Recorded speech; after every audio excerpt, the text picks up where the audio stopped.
Hello everyone, and welcome to another Genshin lore video. Today, I'll be going over the lore presented in the Song of Days Past artifact set, as well as lore from a few other items. This artifact set tells us about the other side of the Remurian conflict, specifically the Lochknights who followed Egeria.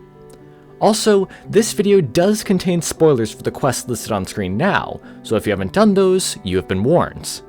Anyways, let's move right on and get into the video.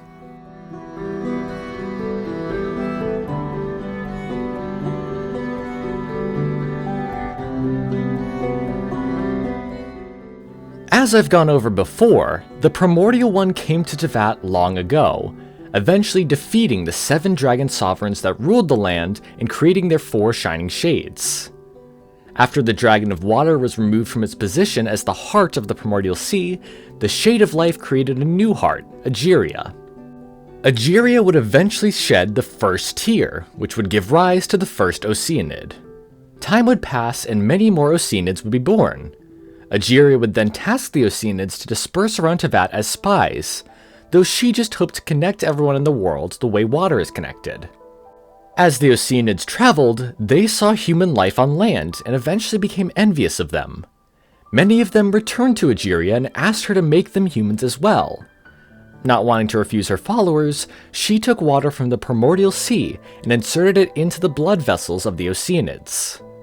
This allowed them to take on humanoid forms and walk on land. However, when Celestia saw this act, they deemed it a sin, as Egeria did not have the authority to create new life. As such, she was sentenced to be sealed in a primeval prison for her crimes, where she stayed for thousands of years. A prophecy would also be set here, saying that the waters would one day rise and dissolve the people of Fontaine back into their original forms. After Egeria left, Fontaine fell into an era of chaos and conflict, with many kingdoms rising and falling. Eventually, the god king Remus would arrive and create his glorious civilization of Remuria. For a long time, Remuria thrived and its people were happy. As such, Remus decided that he wanted to expand his reach and unite all the people of Fontaine. He would send envoys to many of the other kingdoms in the area, inviting them to join him. One of these kingdoms was Remurian, where someone by the name of Irenaeus hailed from. Irenaeus was a Lochknight who used a sword in combat, specifically Hauteclair or Splendor of Tranquil Waters. She was a strong and capable warrior, having defeated the princes of other kingdoms in the past. When the envoy from Remuria arrived, they told Irenaeus that if they did not join Remuria, Remus would take their kingdom by force. Irenaeus was not afraid of this, however, and sent the envoy back with the message that her people only worshipped Egeria.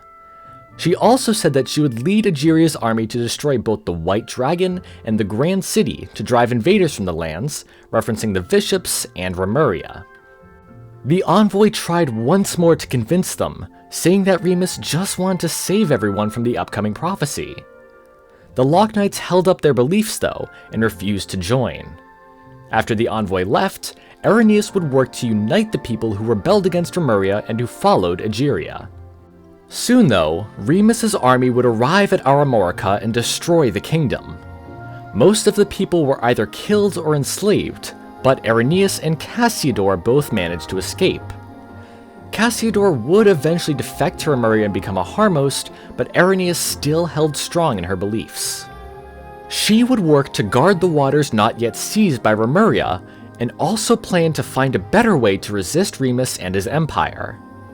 She decided that she wanted to free Egeria from her primeval prison, and searched for a way to do so.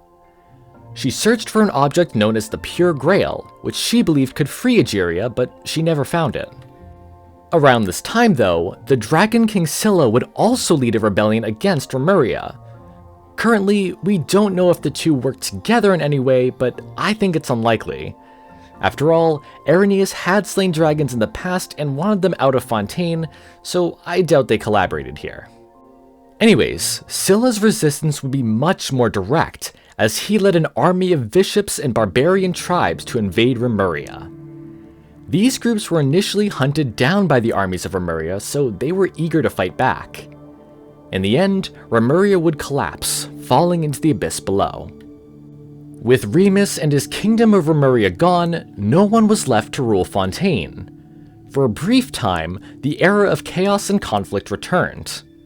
Eventually though, Celestia would command Egeria to return from her primeval prison and rule Fontaine. As such, she would soon become the first Hydro Archon. Soon after Egeria's return, Irenaeus would meet with her, asking how they could avoid the prophesied disaster. However, the answer Egeria gave only led to despair for Irenaeus, and her faith in the god she once loved was seemingly crushed. She would then throw her sword into a lake 3 times to cleanse it of the blood of those she had slain in battle. She hoped that one day, someone 7 times more noble than her would use the sword to accomplish greater deeds. In fact, this wish did come true, as the sword she threw is the same one now used by Farina, who helped save Fontaine from the prophecy. After throwing the sword though, Irenaeus walked away and was never seen again. So that marks the end of her story. Or does it? Little bit of a warning here, we're getting into crazy theory territory. From the lore we're given, I think it could be possible that Irenaeus is actually Skirk. Reading the lore from the plume of this artifact set, we learn about a boy and a girl from a tribe that existed during the rule of Remuria, but was not part of it. As time passed, the two would go down separate paths. The girl stayed loyal to Egeria, while the boy joined Remuria. As for who these two are, I believe they are Irenaeus and Cassidor, as the stories do seem to line up. So, with all of this said, how does this connect Irenaeus and Skirk?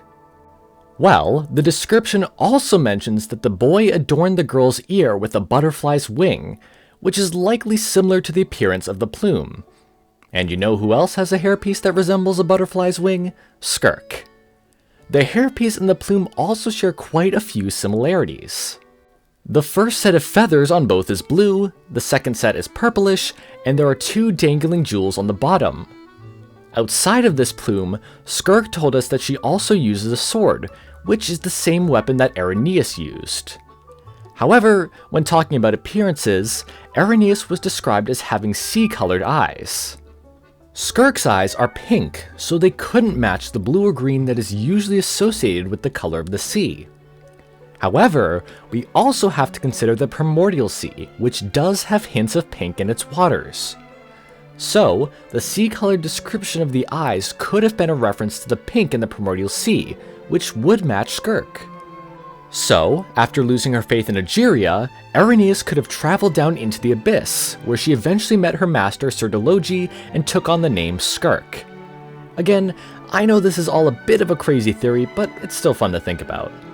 Perhaps in the future we'll get a Genius Invocation TCG card based on this artifact set that could show us what Irenaeus looked like, which could either prove or disprove this theory. Anyways, that's pretty much it for the lore presented in the Song of Days Past artifact set. I've covered a lot of lore about Remuria, so it was fun to show a different side of that story. If you want to hear my speculations about Remuria and what I think we could see down there, I have a video all about that. Also, if you want to hear more about some of the topics I mentioned in this video, I recommend checking out my videos about Egeria and Focalore, Golden Troop, and March Jose Hunter. Also, I do plan on releasing a video next week on the other artifact set released in version 4.3, Nighttime Whispers in the Echoing Woods. Either way, I would love to hear what other bits of lore you'd like me to cover in the comments below as well. Anyways, that's it for this video. Thank you so much for watching. Sources and further readings are also in the description if you want to check them out. I hope you all have an amazing day, and I'll see you all in the next video.